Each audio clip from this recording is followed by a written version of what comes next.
It has been said that no two sisters were ever less alike. One reserved and proper, the other lively and controversial. One the anchor of a commonwealth of nations, the other a figure searching for purpose in life. They grew up in a very, very different kind of world, a world of aristocracy, of deference, of people knowing their place. I think they were quite different from an early age, and they went on being different. I think they were both very sound people, both very committed in their different ways. I suppose that the Queen had so much more responsibility on her shoulders, and Princess Margaret didn't have those things to think about, so carved a different path through life. Queen Elizabeth II and Princess Margaret are among the most photographed women in history. Their every appearance followed by press and public. They are familiar the world over. But what of the real women behind the show and splendour? Beyond the balcony and cheering crowds, beyond the crown itself. Elizabeth is really both an embodiment of the old England that she grew up in and the new, fast-changing modern world that she increasingly adapted to. The Queen always thought of her sister as an enigma. It's always very difficult to work out with Princess Margaret which half of her you're talking about, the royal half or the rather dashing half. There's a huge affection between them that survives the ups and downs of their individual life.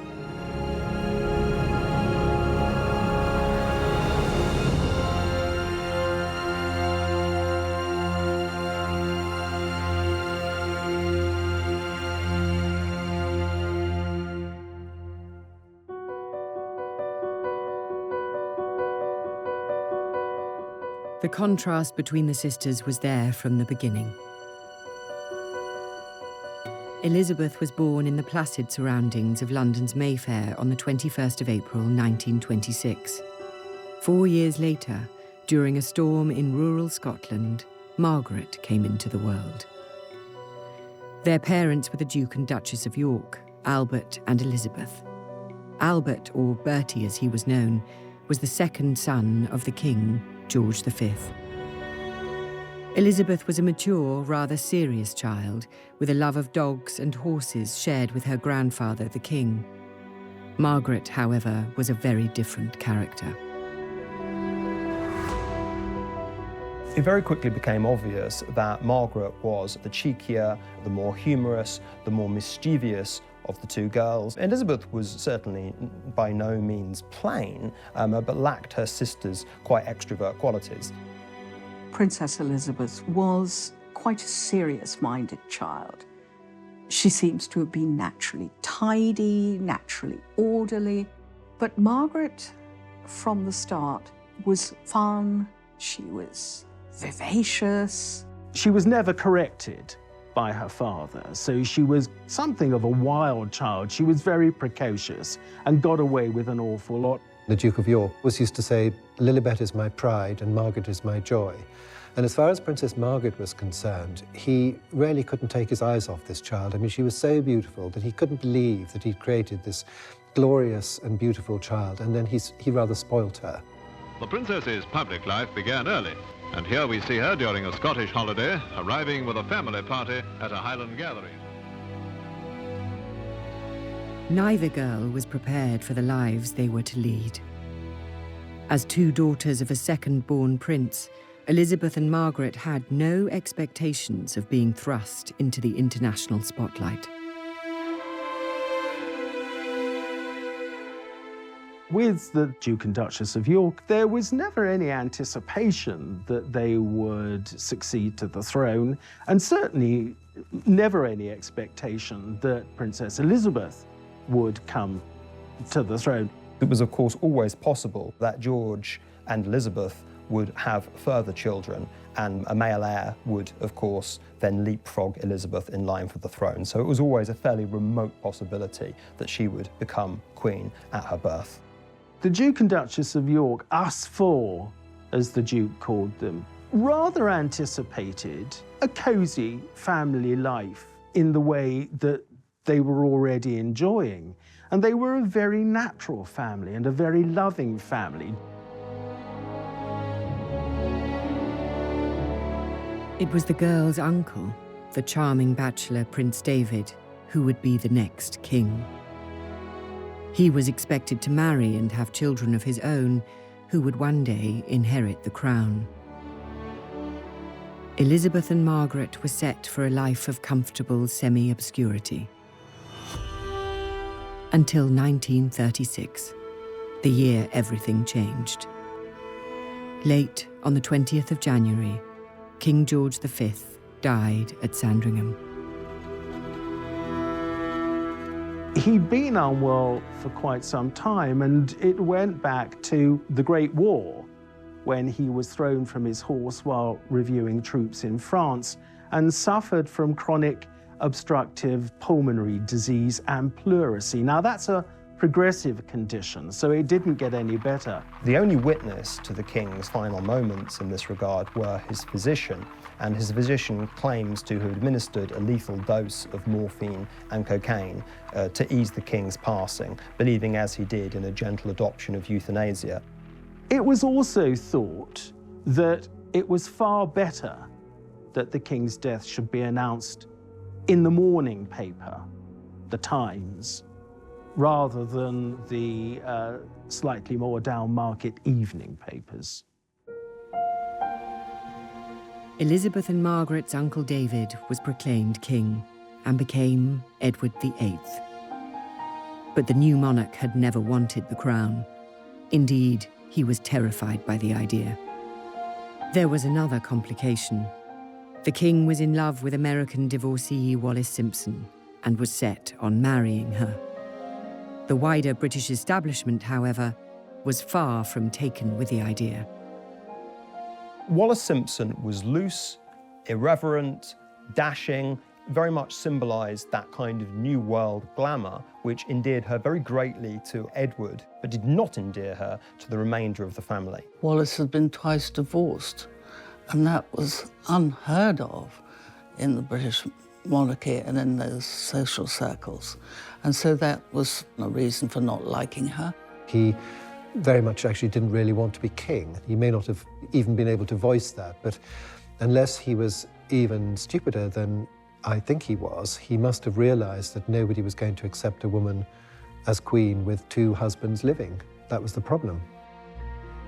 The secular head of state is also the supreme governor of the Church of England. He was about to go through a coronation ceremony that is very similar to the kind of consecration that a priest goes through. Anointed with holy oil, with water, it's a dedication. For such a clear hypocritical breach to exist as him marrying a divorcee would, especially in the context of these times, have been wholly unacceptable. I don't think he took at all well to being monarch. I think he didn't have the patience for it.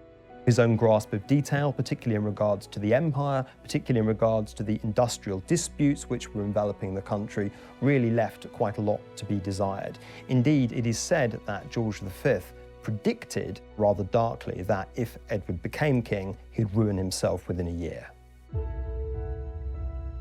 A constitutional crisis was gripping Britain.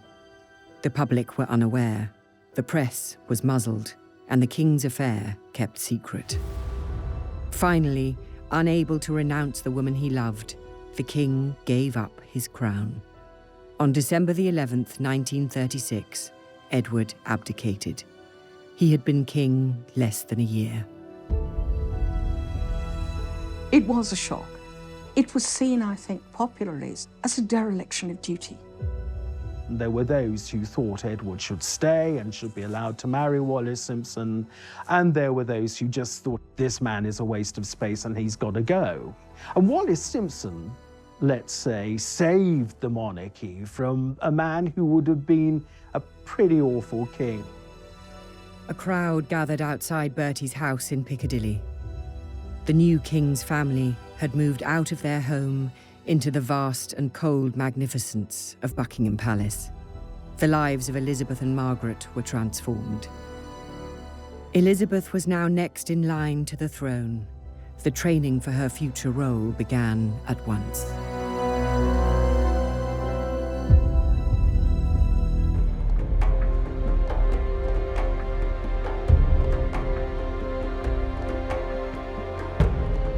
In 1936, following the abdication of Edward VIII, the throne passed to Elizabeth and Margaret's father, Bertie.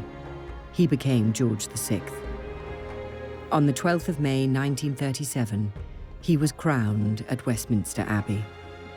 George was wholly unprepared for being king. He himself said that it was like a lamb being led to the slaughter. There was an established convention of not using first Christian name, but using middle names to rule under, and he chose George simply because within the Hanoverian tradition there had already been 5 Georges, and of course the previous monarch was called George II, and he wanted very much to embody stability after the chaos and confusion of the abdication crisis.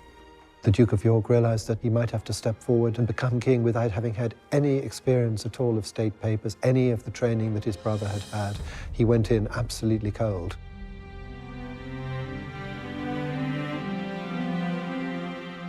King George would ensure that his elder daughter Elizabeth would be more prepared for the role of monarch. From 1938, she received private tuition from Sir Henry Martin, the Vice Provost of Eton College. Her father explained the nature of the official dispatch boxes that were the monarch's everyday duty. Margaret was excluded. The sisters' once identical upbringing was diverging.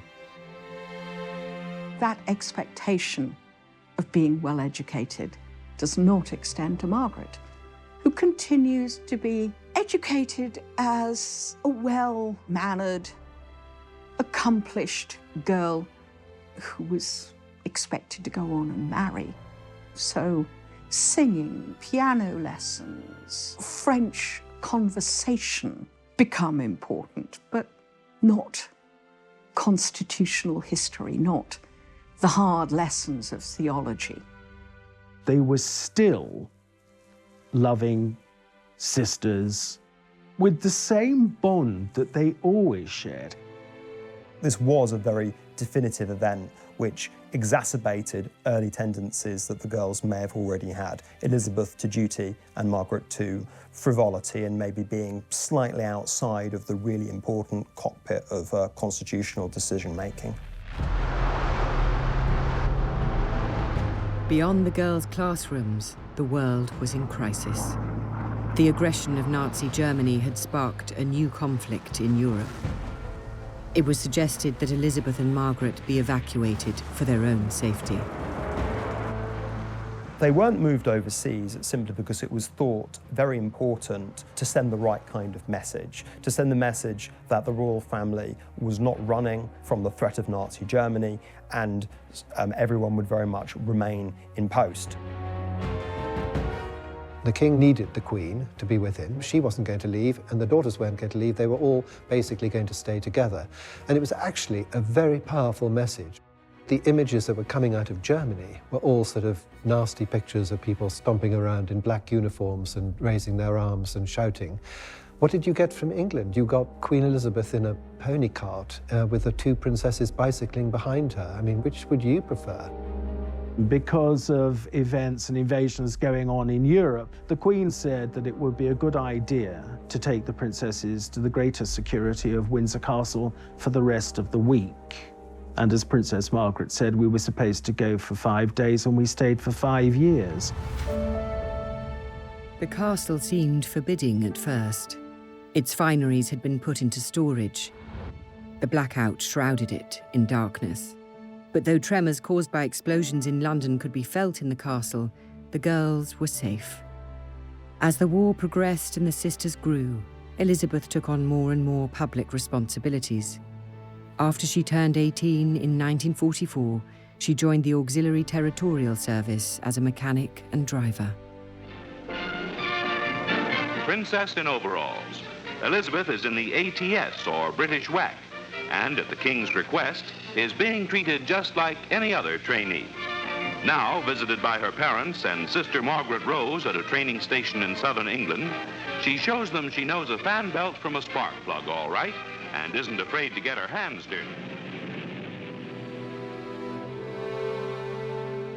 The Women's Auxiliary Army Corps and the ATS were much more for ordinary girls. And so I think it was intended to send a message that the royal family was not so different. They were not elitist in an unpleasant way. Elizabeth learned how to drive an ambulance, learned how to be a mechanic, indeed even learned how to fire a revolver. These were, of course, propagandistic tokens, but nonetheless, a pretty young princess chipping in with the war effort was definitely designed to boost national morale. I think it was very, very much appreciated by the public and by her. She loved it. She loved learning to drive, how to deal with combustion engines and all this kind of thing. It was just up her street. While the war brought her closer to the public gaze, it also brought her love. And for this sensible, pragmatic girl, her choice was unexpected. In July of 1939, when the Queen was just 13 years of age, she inspected a Royal Naval College at Dartmouth, and one of the young officers she was introduced to was this dashing, handsome Prince Philip. I think it is fairly plain that the extremely good-looking, extremely charming, extremely glamorous Prince Philip caught the eye of Elizabeth, and that her jaw dropped. 3 years later, the couple spent Christmas together while Philip was on leave from the Navy. They then began exchanging frequent letters. But Elizabeth's parents, the King and Queen, did not approve. The king had his doubts about Philip. There was the feeling within the royal family that all of this was too much too soon. The thought of somebody coming and taking away his daughter at the young age of 21 wasn't, I suspect, totally appealing, as it wouldn't have been maybe to many a father. We must remember that Elizabeth set her eyes on him for the first time at the age of 13, and there was an acknowledgement, even then when people generally got married a great deal earlier than now, that this might just simply be a girlhood crush that would blow over.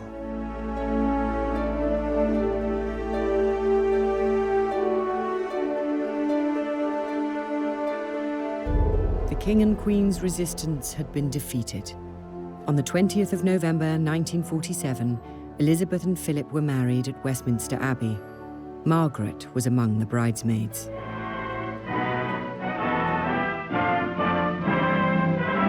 Elizabeth and Philip take their places on history's pages. To the stirring strains of Mendelssohn, they march as man and wife toward the west door amidst nearly 3,000 invited spectators.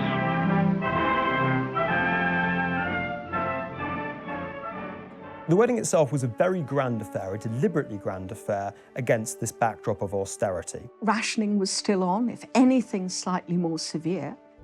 She may have been heir to the throne, but she couldn't be seen as claiming special privileges. Though you have a lavish dress, it's by no means as lavish as other royal brides. The wedding was the first big royal occasion since the King and Queen's coronation 10 years before. And Winston Churchill referred to it as a flash of colour on the road we have to travel. The following year, Elizabeth gave birth to a son. Charles was born on the 14th of November 1948. 3 more children would follow over the next 16 years. This meant Margaret was no longer next in line to the throne. I think that Margaret had already accepted that her sisterly relationship with Elizabeth had changed once Philip was on the scene, and so in many respects the arrival of Charles didn't really change that. I don't think she had ever any expectation of being queen, any desire to be queen. And so, if anything, it was probably a relief. I'm sure that the first reaction that Princess Margaret had was, great joy. But I know that in later life there was a certain sort of feeling of being a younger sister, and other members of the royal family are always just told what to do. You know, you will appear at 10 o'clock, or indeed at 10:03, your car will arrive, and you will do this, you will do that, and you will wear the following. So there was always a little bit of the younger sister feeling about the whole thing. In the post-war years, their father, the king's health declined. Both sisters took on more of his public duties. In September 1951, George VI had his left lung removed after a malignant tumour was discovered. The king was not told he had cancer, and the disease was not beaten. On the morning of February the 6th, 1952, the king died. He was just 56. Elizabeth was in Kenya when her father died, on an early rest stop in a planned tour to Australia. Elizabeth was always thought of by the king as being his protégé. Margaret was always thought of as being his pet, his light relief. And so when he passed away, both girls felt sad. Elizabeth felt sadness, then was overwhelmed by duty. For Princess Margaret, it was absolutely awful. She had lost a father that absolutely adored her, and she had no role whatsoever. Elizabeth had left Britain as a princess.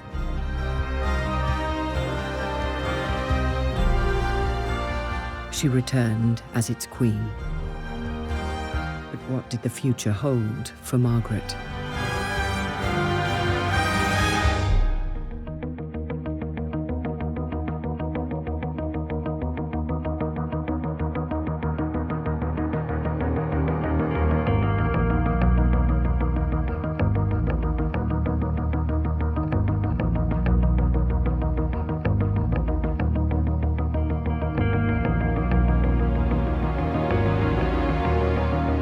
The coronation of Queen Elizabeth II took place on the 2nd of June 1953.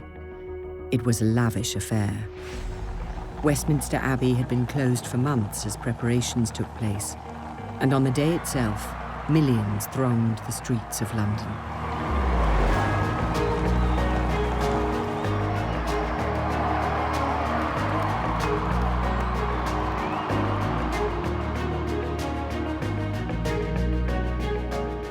Westminster Abbey was transformed practically into a theatre, if you like, with galleries packed with 8,000 people.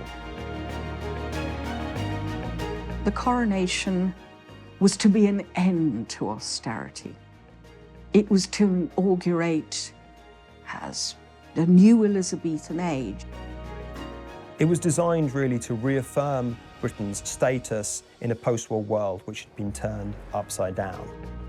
A very glamorous young queen was there to optimistically lead the British people into the future. I do remember Coronation Day quite well because my father had tickets for some seats near Admiralty Arch through the army. He was in the army. And I remember sitting there and seeing the guests in their carriages coming towards Admiralty Arch, where Churchill came along. And I remember opposite us, his furious face sticking out of the window, glaring at the traffic jam in front of the arch. The coronation itself was the same ancient ceremony, unchanged for centuries. But there was at least one touch of modernity. It was the first to be televised. Not that many ordinary people owned televisions. Britain was still mired in post-war austerity. Some goods were still rationed 8 years after the defeat of Germany. And on the international stage, Britain was declining as an imperial and military power. Nevertheless, the nation celebrated. Yet behind the pomp and glamour of that day lay family grief, disputes and scandals just waiting to explode. In the middle of preparations for the coronation, Margaret stunned Elizabeth by informing her that she wished to marry. Her desired husband was a man named Peter Townsend. He had been a wartime flying ace and had flown more than 500 missions and been shot down twice in the process. During the war, George VI decided that he would honour servicemen who distinguished themselves and would have them as a query for periods of 3 months. Recommended was the much decorated RAF fighter pilot, Group Captain Peter Townsend. Townsend and the King got on so well together. It is said the King referred to him as the son I never had, that the idea of a 3-month period in waiting as a query just went straight out of the window. After the King's death in 1952, Townsend's job disappeared, but the family did not wish to lose him. He was invited to join the Queen Mother's household as controller, a role he accepted. All the girls at Buckingham Palace and all the girls that were around the court rather took a fancy, took a shine to this guy. But the one who really fell in love with him was Princess Margaret. You can understand, perhaps, at that moment, having lost her father, she turned more to him than was perhaps advisable. He was there when her father died. Part of the inner circle of royal aides and servants who helped to comfort Margaret. After all, Margaret was devastated by her father's loss. This was a man who'd been close to, who'd been liked by her father. He was also, like her brother-in-law, a hero, and people liked heroes. It was still an age when we built heroes up. Townsend was 16 years older than Margaret and recently divorced. While these facts did not trouble Margaret, others were less happy. Well, there was opposition to the relationship for one simple reason, that he was already married, and he had a wife and he had 2 boys. Divorced people not really allowed to have a social life. And I think that sadly, that was what happened. He was quite a bit older than her, but I don't think that would have mattered. Under a law of 1772, all members of the royal family had to have the sovereign's permission to marry. Elizabeth was sympathetic. She could see the love between the couple, but she asked Margaret to wait until the coronation was out of the way and everything had settled down. Margaret left the meeting with her sister feeling hopeful. But when Elizabeth spoke to her private secretary, Sir Alan Lascelles, he was horrified and urged Elizabeth to send Townsend abroad. Elizabeth was caught between love for her sister and her responsibilities to the legal and religious bodies she headed. She loved Margaret and she wanted her to be happy. I think it was incredibly difficult for her. All of politicians, with some exceptions, including Winston Churchill, were advising her that this marriage should not go ahead. And as such a new monarch, she didn't want to risk the potential friction for really putting up strong opposition against what the political classes were telling her. In other words, she put duty before her own private feelings. The Queen is temporal governor of the Church of England, and the Church of England did not, would not recognise divorce. She agreed to send Townsend abroad. He was appointed heir attaché in Brussels. Townsend was stunned by this exile. He did not even get a chance to say goodbye to Margaret, who was on a royal tour in Africa at the time. Margaret was left bitter. Her own sister was queen but could not help her. In Brussels, Townsend was hounded by the press. They maintained a constant correspondence. The couple believed they had only to wait. It was also obviously part of the plan that if Margaret and Townsend had to wait 2 years, it was pushing the princess closer to her 25th birthday. And the importance of that was that at 25, a member of the royal family could petition Parliament for permission to marry. And if both houses didn't oppose it, then they could have a civil marriage. And that was, I think, what was happening here. Margaret was going to be 25 in August of 1955. As the press counted down to the date, speculation grew that an engagement announcement was imminent. But her birthday came and went with no announcement. Finally, on the 31st of October 1955, Margaret released a statement to the press. Her relationship with Townsend was over, it said. There would be no marriage. The decision not to marry Group Captain Peter Townsend is reached by Britain's Princess Margaret, here arriving with her mother for a formal family appearance at London's Royal Opera House. In putting duty and religion ahead of her heart, Margaret had the example of her sister, the Queen, who dutifully entertained the President of Portugal while the family crisis neared a climax. Queen Mother Elizabeth approved her daughter's decision. Strongly opposing the marriage was the Archbishop of Canterbury. The traditional interpretation has always been that the Prime Minister and ecclesiastical figures really threatened Margaret with the withdrawal of her royal allowances and her HRH if her marriage with Peter Townsend went ahead.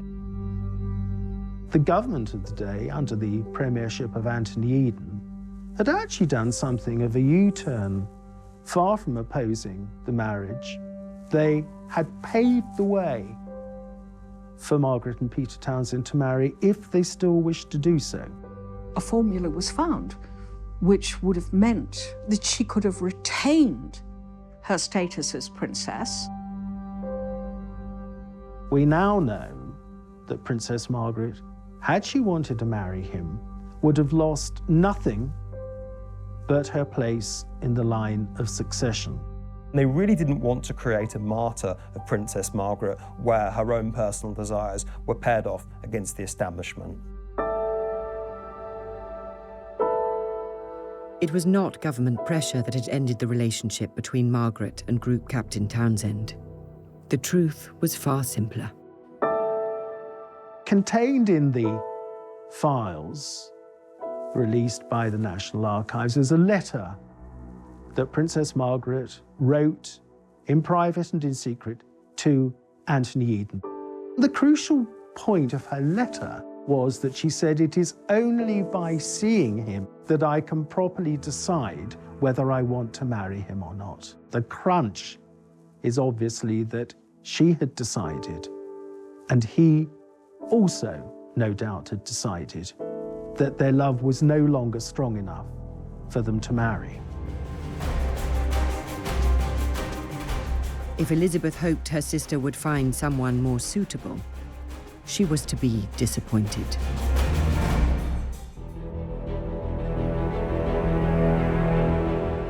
In the 1950s, Britain was struggling to adapt to a new era. Its reign as a global power had passed.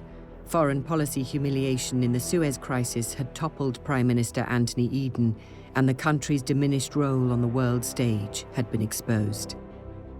As sovereign, Elizabeth was a beacon of stability in such uncertain times.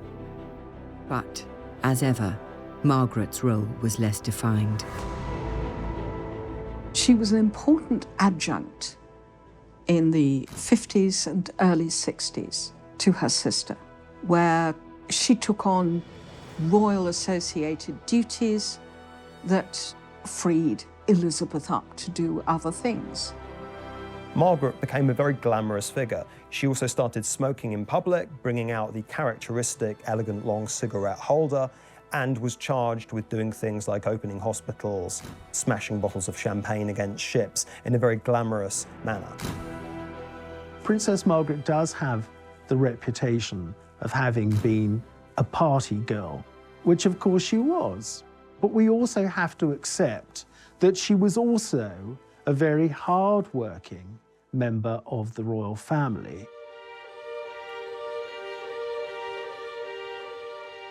In 1957, Margaret became president of the new Royal Ballet, a reflection of her lifelong passion for theatre and the arts. Nevertheless, she was nearing 30 and still unmarried. In 1959, Peter Townsend wed a young Belgian woman with a striking resemblance to Margaret. Just months later, the princess surprised many by announcing an engagement of her own. Anthony Armstrong-Jones was not the usual royal match. He was from a wealthy background, Eton then Cambridge, but he had no fine title or lands. He was a photographer. Margaret was really enjoying the fruits of some of the major social changes starting to appear in this era. She was starting to keep very non-aristocratic company, quite bohemian company. Lady Elizabeth Cavendish gave a dinner party in February 1958, which Tony Armstrong-Jones was one of the guests. And Princess Margaret had never met him before. I think the influence of Anthony Armstrong-Jones was really to introduce her to normality. She was smuggled on the back of a motorcycle, disguised in a headscarf and dark glasses, to Armstrong-Jones' rented flat in Rotherhithe Street. The princess said that it was the most romantic setting, and this was their bolt hole. It had a bay window overlooking the Thames. You looked to the right and there were the docks, and you looked to the left and there was a bend in the river, and you saw Tower Bridge and St. Paul's Cathedral beyond it. And at high tide, she said, swans would look in. Their relationship was kept secret, so the country was stunned in February 1960 when Princess Margaret's engagement to the photographer was announced. Their wedding was in Westminster Abbey on the 6th of May 1960. It was the first royal wedding to be broadcast on television. Millions tuned in around the world. I think as a sister, Elizabeth was very happy that Margaret had been able to find a man she loved. I think as Queen, even though Armstrong-Jones was not ideal, was not a society man at all, he was, given Margaret's status as a rebel, really about the best that they could hope for. Princess Margaret at that time was hugely popular. Everything she did made news. Everything she wore made news. So when she married, this was an occasion of great celebration. Everybody was frightfully pleased with the sort of glamour of the wedding. And Princess Margaret looked wonderful, and he was a talented photographer, and it all seemed very modern and just how it should be. The whole thing really was a very, very beautiful occasion. I mean, I can remember being a young schoolboy, totally enthralled watching this on the television. Despite the excitement of that day and the two children born in the years that followed, the marriage soon became troubled. Mutual infidelity, drugs, and alcohol strained the relationship to breaking point. I think that two worlds very much collided. Armstrong-Jones's bohemian, free lifestyle, and Margaret's unwillingness to dispense with, shall we say, all of the accoutrements of wealth and prestige and fundamentally royalty. It was a very curious relationship, and although she was a princess and he wasn't a royal, I think that he had the upper hand. As things got worse, he was better at being nasty than she was. Within 3 years of them having married, the cracks were already appearing. The British press, with the emerging tabloids and the red tops, were becoming much, much more hungry for scandal and also, crucially, much more prepared to print scandal. Margaret was always the sort of go-to person for a royal scandal. He had much loyaler friends, it seems, than she did, because he always seemed to come out of it, as far as the public was concerned, rather well, whereas she didn't. Press deference to royalty was a thing of the past. Newspapers covered the breakdown of Margaret's marriage in gleeful detail. It was far from the only change in Britain during Elizabeth's reign. By the time of her Silver Jubilee in 1977, old class divisions and social taboos were fading. The British Empire had transformed into a commonwealth of independent nations. The crown, Elizabeth, was the thread tying them together. As she guided the monarchy and nation through crisis and triumph, her sister Margaret was left without a role. She may have been an icon of the 1950s and 60s, but as the decades passed, her star waned. Like her father, Margaret was a heavy smoker for much of her life. Like him, she would suffer the consequences. From the late 1980s, her health began to decline. After several severe strokes, she died on the 9th of February 2002. She was 71. For the relationship between Elizabeth and Margaret, there was this bond of love between them that had been there from the time Margaret was born to the day that Margaret died. At her funeral, the Queen perhaps showed the most public emotion we have ever seen on a public occasion, where her eyes, I suppose, really betrayed the sadness she was feeling. To have to come to terms with the death of your younger sister, who you could expect, certainly to live with you into old age, is very hard. When the princess died, that was quite a blow to the Queen, followed, as it was 7 weeks later, by the death of her mother. She is said to have said her biggest nightmare would be losing her mother and her sister. And that, of course, is what happened in 2002. Princess Margaret's life, though privileged, was a sad one in many ways. Margaret was a flawed and often troubled woman. She did not have her sister's weighty responsibilities, but nor did she have the certainties. I think that what Margaret did was really stretch at the limits of what it was acceptable to do for a woman in her position. This, I think, created a precedent and also much more breathing space for future younger royals to enjoy, even in the celebrity infested world that they inhabited, something more approaching normal lives. If she had a few tiresome aspects, well, who doesn't? I would actually say she was probably a pretty supportive member of the royal family. She did do her bit. On a day-to-day basis, her life was very full. She had very interesting friends. She went to the ballet, she went to the theatre, she read books, she was alert and interested in things, she loved music and wasn't boring. She too helped to modernise the monarchy, to bring it into what at that time was the 20th century. For her sister, the Queen, however, her history is still being written. The monarchy has shown itself under the Queen's leadership to be flexible, adaptable, and something that can be seen as both a stable institution and something that can change and reflect new values. I think more than anything else, for Britain's own conception of itself as a post-war nation, she was definitive. She has been criticised, her family have been deeply criticised, and by just being herself and keeping going and being straightforward, it's absolutely paid off.